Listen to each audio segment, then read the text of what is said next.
आई गुरु बहिना, ए फागुन के महीना चलता, बड़ा पावन महीना है। हर गीत के जैसन, हर कथा के जैसन आज भी एगो ए फागुन महीना पर कथा लेके आई बनी। रौरा सब बहुत प्यार से सुनब, बहुत प्रेम से सुनब। हमके एक कथा में बड़ा सुंदर दुलार प्यार देव। कथा के साथे साथे हमरो के देखी, एगो गांव में एगो डोम बाड़न। एगो गांव में एगो डोम रहतारन। वो डोम बड़ा बढ़िया बाड़न, दिल के बड़ा सच्चा आदमी बाड़न। और डोम जौन बाड़न गुरु बहिना, वो बड़ा मन के शुद्ध आदमी बाड़न। उनका केहू पर बड़ा जल्दी दया आ जाता, केहू पर बड़ा जल्दी वो प्रेम करे लागतारन। असही जैसे वो एगो गौवा में डोम बाड़न, ओ सही ओ गौवा में एगो अहिर भाई बाड़न। बड़ा बढ़िया बढ़िया दूगो बैल रखले बाड़न। देखी और डोम भाई जौन बाड़न भगवान के पूजा पाठ करतारन। शिव शंकर भोलेनाथ के बड़ा सुंदर पुजारी बाड़न। आउ बड़ा खेती कैले बाड़न डोम भाई। सरसों के खेती 2-2.5-3 बीघा कैले बाड़न। ए फागुन के पावन महीना में एक कथा के बड़ा सुंदर से रौरा सब सुनब जा। अब देखी वही भाई जौन बाड़न दूगो बैल रखले बाड़न, बड़ा बढ़िया बढ़िया बैल बाड़ा सब। अभी डोम जौन बाड़न गुरु बहिना, रोज अही भाई के जाके उठक बैठक करत तारन। अपन प्रेम व्यवहार बा अपना में, आपस में बात विचार करत लो। रोज अपना घरे आवत तारन। बैल के अहिर भाई रखले बाड़न, रोज बैले के बात डोम भाई से बतियावत तारन। आई डोम जवन बाड़न खेती कैले बाड़न अपन सरसों के, ओ खेती के बात रोज अपन बतियावत तारन। दोनों जना अपने में दुखम सुखम करत लो, आ फिर अपना अपना काम पर लग जाता लो। एक दिन डोम भाई अहिर भाई से कहतारन कि ये भाई एगो बात हम कही। कहतारन अहिर भाई की का बात बा? कहलन डोम की देखा तहर बैल तो बड़ा बड़ियार बड़ियार बाड़ा सा। कहलन कि हाँ बड़ियार तो बाड़ा सा। कहलन कि देखा एगो बात तारा से हम कहे नहीं हा। कहलन अहिर भाई की बताओ कौन बात है? बड़ा ध्यान से सुनब जा गुरु बहिना। कहलन कि एगो बात हमार तू माना। कहलन कि हम जरूर मानब। कौन बात है हमरा से कह। कहलन कि ए फागुनी शिवरात्रि में जौन मेला लागेला वही में अपना बैल के लेके चला, बड़ा बढ़िया दाम काम लाग जाई। आहिर भाई बड़ा सुनलन तो खुश भइलन। कहलन कि सही बात कहता रहे। डोम कहलन कि हाँ हम एकदम सही बात कहतनी। ए फागुनी शिवरात्रि में जौन मेला लागेला वही में बैल के ले चल के बेच दिहल जाई। खूब ढेर ढेर पैसा के बैल बेचई हस। आहिर भाई सुनलन। अब वो दिने से उनका नींद ना लागे गुरु बहिना। सोचस कि कहिया फागुनी शिवरात आई कि हम अपना बैलन के ले जाके बेचब तो हमके ढेर पैसा मिली। सोचते सोचते एक दिन अहिर भाई डोम के द्वार पर जाता रन। कहतारन के भाई एगो बात बोली। डोम भाई कहलन कि का बात बा? बोला। कहलन कि बताओ कि तू सरसौआ के खेतिया कैले बाड़ा, खूब बढ़िया फरल उरल होखे, तो हमके तनी बताइए, हम व्यापारी बोला दे। अब देखी गुरु बहिना भगवान सब लीला देखा तनी। कहलन डोम भाई की ठीक बा। तब तक ले गुरु बहिना आ गइल होली के दिन। आ गइल होली के दिन आइल।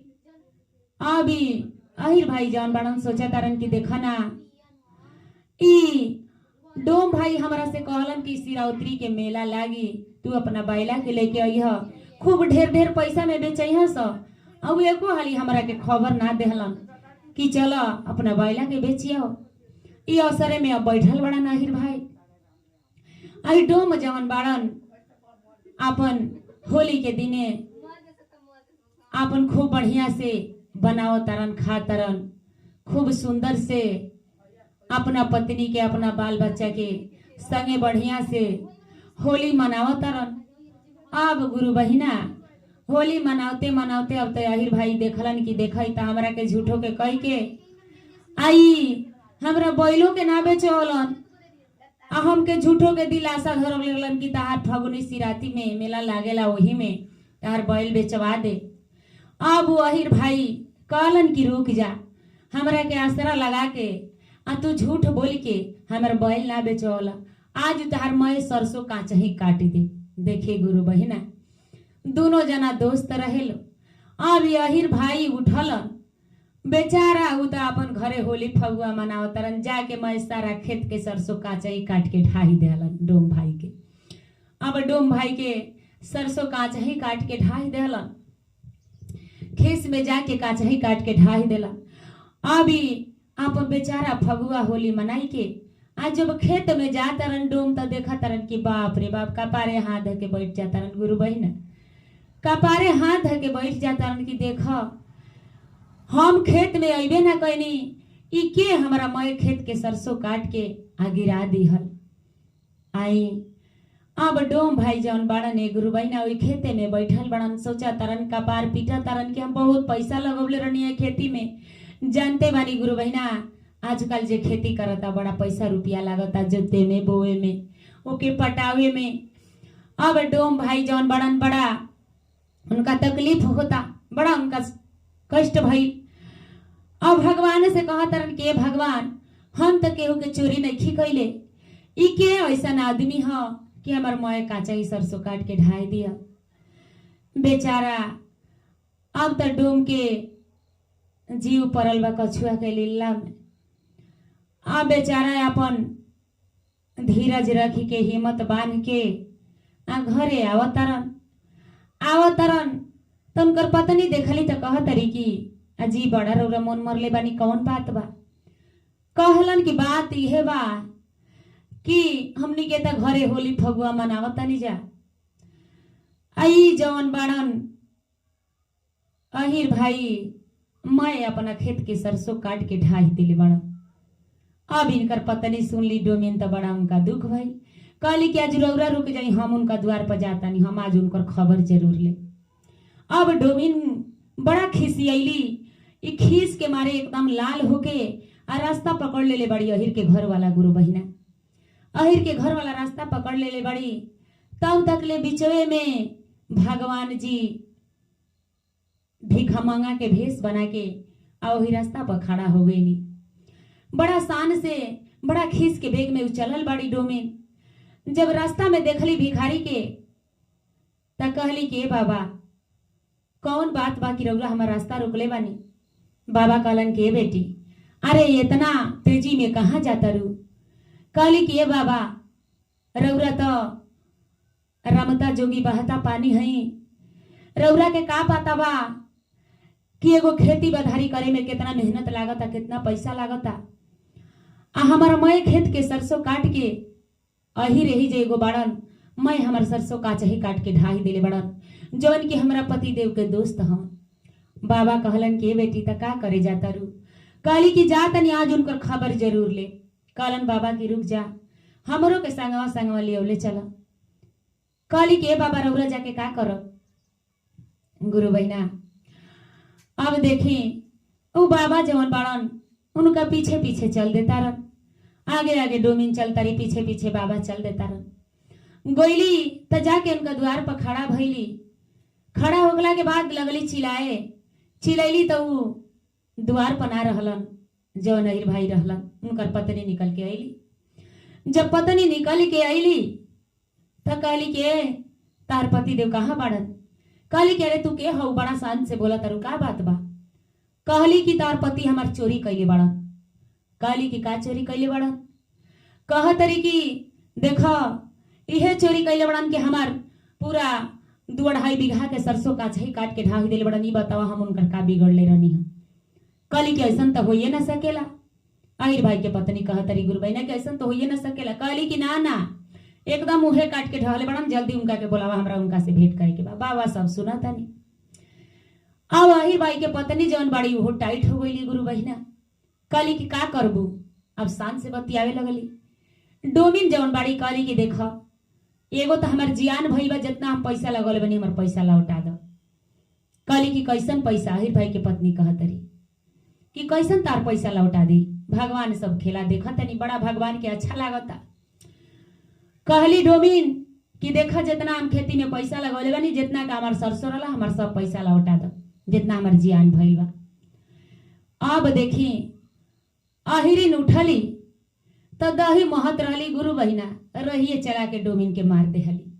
अब जब डोमिन के रहिए चला के मार देहली, डोमिन उठली तो उनको झोटा धोई के आ जितना सकली उतना 2-3 घुसा लगा देहली। भगवान सब लीला देखतानी।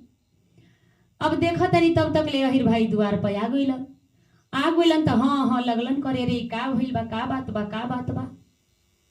लगली अहिरिन कहे कि रौरा चोरी कैले बानी, द्वार पर आके हमरा संगे झोटा झोटी करत तारी, मारा मारी करत तारी। डोम भाई के कुछ पता नहीं, केहू तो बेचारा खेत के वियोग में सुतल बाड़न कि हमार तो मैं नुकसान हो गई जायदाद। अब देखी भगवान सब देखतनी। अब देखी अहिर भाई अइलन त लगलन रोके, दोनों जानी के छोड़ौलन, कहलन कि का बात बा। अब डोमिन जवन बड़ी बड़ा खिस, गुरु बहिना केहू के जियान होला त खिस भरेला। कहली कि देखा इज्जत से जितना हमार पैसा खेत में लागल बा हमार सब पैसा दे दिह। कहलन कि कैसन पैसा लेबू?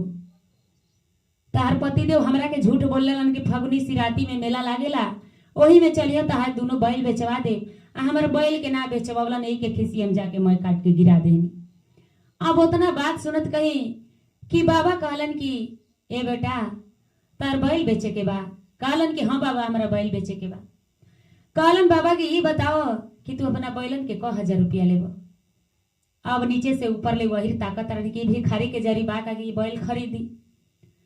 नीचे से ऊपर ले ताकत रन। कहलन के बाबा रौरा कहाँ घर कहाँ के हई, कहाँ से रौरा आइल बनी? रौरा जरी तो कुछ बा ना, भीख मांग के खुदे खाता नहीं तो रौरा बैल कैसे खरीदब? भगवान कहनी कि ए बेटा पहले मांगा तो सही कि तू कई 1000 रुपया बैलन के लेबो। कहलन अहिर कि तू दे देब? कहलन बाबा की हाँ दे दे। कहलन कि ठीक बा, जब तू दे देब तो हमरा दोनों बैल के 60,000 रुपया तू दे द।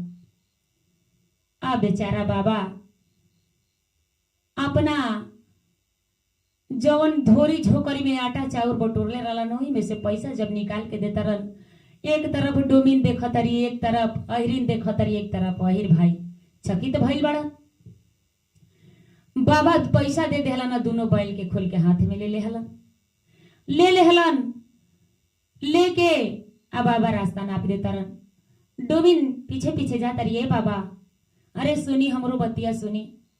कहलन कि ए बेटी तहार बतिया का सुनी? अब तो बैल खरीद लेनी, एकनी के लेहनों के काम बा, एहनी के लेहना आ भूसा अब हमरा खरीदे के बा। अब डोमिन जवन बाड़ी कह तरीके बाबा ना होखे तो चली ना, हमार हरिहरे सरसौआ मैं कटाइल बा, रौरा बांध ली। अब बाबा उनका खेत में जाता रन, डोमिन के खेत में जाता रन, देखा तरन की सचहू में सारा सरसों काट के गिरा दिहल बा। कह तरन डोमिन से कि बेटी बताओ कि तू कितना पैसा लेबू? कहली कि ए बाबा हम रौरा से कितना पैसा ली, ई जियान हो जाई ओले बढ़िया रौरा लेके जाई, आ अपना बैल के काट के खियाई। बाबा कहलन कि ना बेटी तू खेती बधारी में पैसा लगौले बाड़ू, जोड़ी के हमरा से मांगा हम तारा के दे। कहली कि बाबा हमरा पैसा के कोनो जरूरी नहीं खे, रौरा लेहना बांध ली आ लेके चल जाई, हमार गायो भैंस गोरू नहीं खे कि खाई पी। अब देखी गुरु बहिना बाबा मोए खेत के सरसों तो बांध देहलन, बांध के आ जितना भूत प्रेत रहेलो सबका के बोला लिहलन। सब से लगलन वो सरसों ढोवावे, सब जना सरसों ढोवे लागल। जब सरसों ढो लिहलो तब लास्ट में डोम भाई जब खेत में जाता रन तब देखो तरन कह तरन कि अरे तू ये का करवाबो तारू डोमिन से। कहली के सुनी ई बाबा रउर संगतिया जौन अहिर भाई रहलन उनके बैला 60,000 में खरीद लेलहन, आ लेहना के कहलहन त आखिर का होई, सुखी साखी के मैं बिगा जाई। लेहना के कहलहन वैसे कनी कि ए बाबा हई लेहनवा मैं बांध ली, हमर सरसौआ का छही काट के गिरा देले बड़न, आ ले जाके रउरा खिया दी, आखिर का होई। दोनों जना अपने में आपस में बात करत तारो, तब तक ले बाबा दोनों जना के जरी पहुंचलन। कह तरन कि ए बेटी कुछ पैसा मांगे के बाद मांग लो, अरे तोहरो खेती बधारी कैले बाड़ू, बड़ा मेहनत लागल हुई। कहली कि ना बाबा जाए दी, जवन नसीब में लिखा रहेला तवन होला। रौरा हमरा के पैसा दे दे तो हम कौ दिन खाए। बाबा के बड़ा दया आई गुरु बहिना।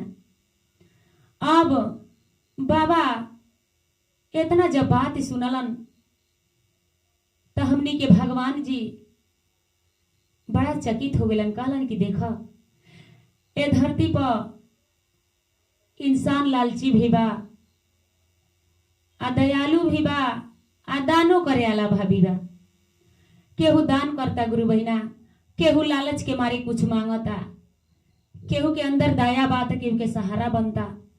यहाँ भगवान धरती पर एक जैसे इंसान निकन बनौले। अब बाबा कहलन कि बेटी कुछ मांगे के बता हमरा से मांग लो। कहली कि बाबा अब हम का मांगी, का मांगी हम ना होखे तो हमार सरसौए ना रौरा लौटा दीजिए तो ना लौटा ना। हंसिए के कहली, उ तो मजाक में समझली। बाबा कहलन कि बेटी सरसौआ लौटाई तो का लौटाई, आज से तहार सब भरा रही। सरसों तो सरसों है, आज से तू राजा के रानी हो जेबू। अभी डोमिन बेचारी बाड़ी सुन के हंसा तारी, कह तारी कि देखी ना बाबा हमारा के कैसन आशीर्वाद देतानी। आ बाबा कह के आ चल देतारन बाबा। आ बेचारी डोमिन घरे धौर के देखा तारी गुरु बहिना, तब मैं घर में अनाज पानी सोना चांदी सब भरल बा। साँचों में उ तो बड़ा उनकर दिल में एगो सोच बनी गई कि तो सचो के हमके बाबा आशीर्वाद दे के गईला, साँचों के सब भर गई। अब जब उतना देखली तो कहतरी कि रुक जा, हमरा के खेतवा में जाए सरसौआ के देखी तो हमर सचहु के सरसौआ आ गइल बा कि नहीं आए। अब धौरत चल जातरी, जब खेत के जरी जातरी तो सारा सरसों वही खेत में लागल बा। अब अपना पति देव से कहतरी कि सुनी वो साक्षात भगवान भोलेनाथ जी रहने हैं, हमने के भगवान की पहचान ना पौनी है जा। अब देखी गुरु बहिना तब तक ले वही बीच में वही भाई आवतरन खेतवा के डरारवा धई के। जब देखा तरन तो कह तरन के अरे बाप रे बाप, हम तो सरसों काट के मई गिरा दिल रही है, फिर कहां से एकरा खेत में सरसों लागू। अब तो उनका ले ले बा छटपटाई नहीं। अब वही से रही नहीं थे जाते गुरु भैया फिर जाता रन डोम के द्वार पर। जब डोम के द्वार पर गोजन कहतरन के भाई अरे बड़ा का हो द्वार पर, कहतरन की का हो बोला। आ तो सरसौआ में तारा खेतवा में फिर कहां से सरसों उतना लागल बा। कहलन की देखा जब तक ले भगवान ना बिगड़ी है यहाँ केहू बिगाड़े वाला नहीं खे। कहल जाला कि जेकर राम ना बिगड़ी है ओकर लोग का बिगाड़ी। कृपा रही जो भगवान के निर्बल कबो न हारी, जेकर राम ना बिगड़ी है ओकर लोग का बिगाड़ी। अब जब इतना बात कहलन डोम तो वही समझ गईलन। आ जाके डोम के आगे अपन हाथ जोड़े लगलन, कहतरन कि भाई हमके माफ कर दो, बहुत हम बड़ गलती कैले बानी। डोम कहलन कि भैया अगर माफी मांगे के बा तब भगवान से मांगा, हमनी के गुरु से मांगा, देवादि देव महादेव जी से माफी मांगा, हमरा से माफी मत मांगा। तो देखिए गुरु बहिना अच्छा कर्म करब जा तो हमनी के अच्छा चीज मिली, बुरा कर्म करब जा तो बुरा नतीजा मिली। यही से जब इंसान की जिंदगी मिलल बा, भगवान इंसान बनवले बाड़न तो तनी मनी इंसानियत भी निभावे के चाहिए। ताई हम ही जे अपना वाणी के विराम देतनी। प्रेम से बोली शंकर भगवान की जय, प्रेम से बोली भक्त भगवान की जय।